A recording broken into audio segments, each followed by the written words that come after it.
Alright, welcome to another video by Nitch Dominator. My name is Shane, and in today's video, I'm going to talk about the 6 dominating degrees of David Patrick. When you go incognito on YouTube and you do a search, how to dominate your industry, Valuetainment pops up first. This guy owns a life insurance company, and I'll be honest with you, life insurance isn't the most sexiest thing on the planet, but somehow he made it industry. He made it interesting. He, in my opinion, is an industry interrupter. He talks a little bit about that in some of his videos, where you have to be able to figure out a way to interrupt your industry, your niche. And we'll be talking about that in other videos. So one of the questions that you should ask yourself is, what market do you own in your industry? So that's a question that you have to ask yourself. And number 2 is, what do you want to own in your industry?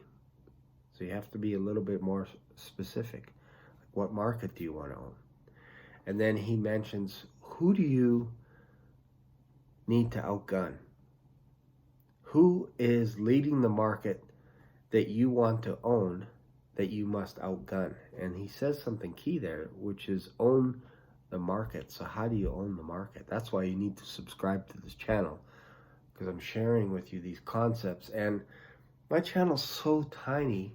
The goal in this video was to interrupt the market a little bit and put my video ranked right up there with Valuetainment, so that when people see this, when they see his video, hopefully they'll see mine somewhere in that. And this is one of the secret sauces of being able to dominate your market, is you need to be able to figure out where people are at, where the people's eyeballs are, and interrupt that market.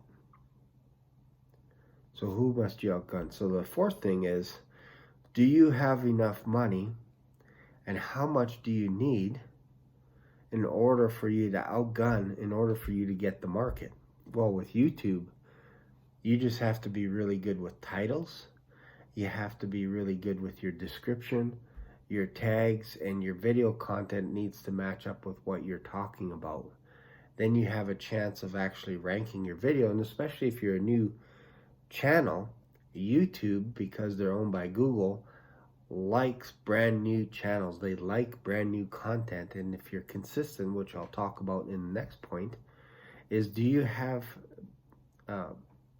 David Patrick mentions, do you have the stickiness, the stick-to-itiveness, which means, are you going to be around 2 weeks from now, a month from now, 2 months from now, 2 years, 3 years, 10 years? Can you stick around? And with regards to YouTube, the whole YouTube niche, if you will, you have to continuously make videos in order for your videos to rise through the rankings, almost like the salmon, going against the current in some ways. So you have to be able to create a video that people will want to watch, and they're like, yeah, you know what, this is kind of interesting.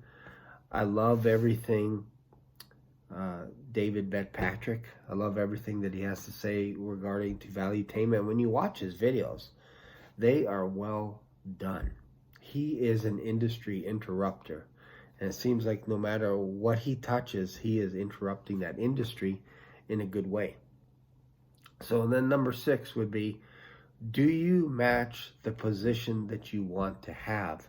So do you look the part and all this kind of stuff? And I know it's like with regards to my video, there's nothing fancy about this, but I am basically, the way I look at it is, I'm a little bit of a nerdy YouTube algorithm engineer, where I'm making a video so that I could jump in front of other videos, other people that are spending hundreds of thousands of dollars to get their video out there. They got crews, lights, equipment, editing software, you name it, actors, talent, all kinds of stuff. And then you get me that's just shooting this video at his kitchen table while he's having a glass of water. Do I look the part of a nerd? Maybe a little bit, maybe an older nerd. But that's what I'm doing. So I fit that part. If I wore a suit and on my phone, you'd be like, this is kind of weird. Why are you overdressing? So, and then I make my little notes as well, because I don't have a teleprompter or anything like that. I'm just trying to stick within the topic of how to dominate your industry. So if you can target the industry that you want to dominate, be an interrupter of that industry, all of a sudden you'll stand out a little bit. And I'll probably make another video about this, but one of the things that you can do, and you'll see this in the video where Patrick talks about, I call him Patrick, but it's actually David, where David talks about how to dominate your industry. He mentions Sprint. He mentions all these other companies in his video. And if you want to dominate, you need to be able to borrow from another industry and bring it into your current industry. This is how you interrupt your industry. And in doing that, you're actually going to create a niche within a niche, which is how you can actually dominate. So if you're a minnow, you need to create another pond so that you actually become the dominant force within that niche. So a niche within a niche. There you go. So that's why I created this video, was to share with people how to dominate like David Patrick. He is an industry interrupter in a good way. So thanks for watching. I'll see you in another video. Bye for now.